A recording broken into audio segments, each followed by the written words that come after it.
जैसा दर्शन होता है वैसा ही जीवन बनता है।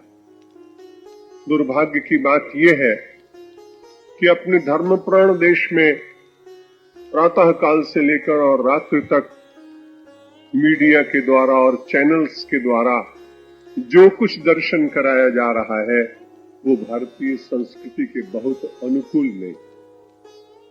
और यदि व्यक्ति निरंतर इसी प्रकार के चित्र देखे जैसे दिखाए जा रहे हैं तो वैसा ही चरित्र बनेगा। जैसा चित्र देखते हैं वैसा ही चरित्र बनता है।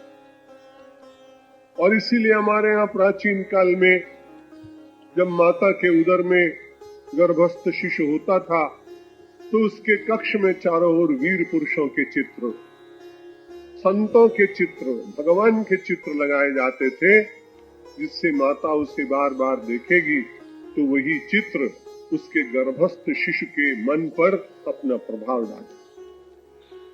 और इसके कारण जो संतति होती थी वो राष्ट्र के लिए समर्पित, माता पिता की भक्ति करने वाली, धर्म के प्रति श्रद्धा रखने वाली और आवश्यकता पड़े तो अपने जीवन को बलिदान की वेदी पर समर्पित कर अपने को धन्य बनाने वाली हुआ करती थी।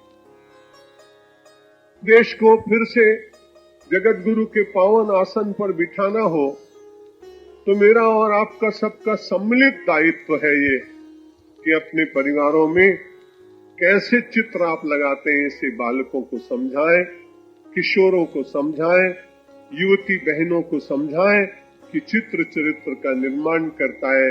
इसलिए सुंदर चित्रों को देखना, भव्य चरित्रों का श्रवण करना ये बहुत आवश्यक है।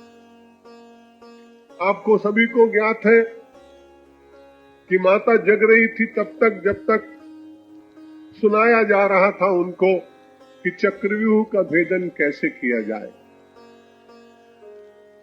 अभिमन्यु 6 चक्रव्यूह के भेदन तक की बात श्रवण कर सके क्योंकि माता जग रही थी। 7वां चक्रव्यूह कैसे भेदन करना चाहिए ये माता को निद्रा आ जाने के कारण गर्भस्थ शिशु श्रवण नहीं कर सका। इतिहास की घटना आप जानते, तो उस समय जयद्रथ के साथ जब उसने चक्रव्यूह में समाप्त करने का प्रयत्न किया है और उसमें उन लोगों को, कौरवों को सफलता मिल गई। यदि एक व्यूह के भेदन की बात शिशु ने श्रवण कर ली होती तो शायद अभिमन्यु जैसा 18 वर्षीय युवक संसार में बच सकता था। कल्पना कर सकते हैं श्रवण की कितनी महिमा।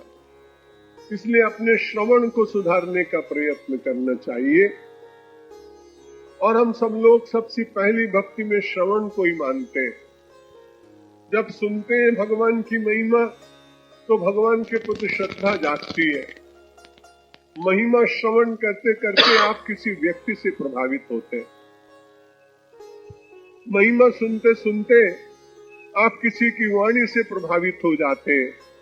संत की वाणी से प्रभावित होते, नेता की वाणी से प्रभावित होते, अभिनेता की वाणी से भी प्रभावित होते हैं। क्योंकि जब कभी करोड़पति बनने की बात आती है तो आप इस देश के एक विशेष अभिनेता की बात सुनने के लिए सारे देश में लोग, हजारों लोग चुपचाप उस डब्बे के सामने बैठ जाते हैं। दूसरे लोग भी सुनाने की कोशिश करते हैं पर उसके वाणी और व्यक्तित्व का उतना प्रभाव नहीं होता।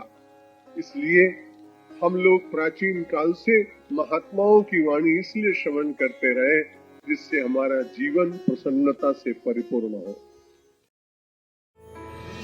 ऐसे ही और वीडियोस प्राप्त करने के लिए हमारे चैनल भारत माता को सब्सक्राइब करें।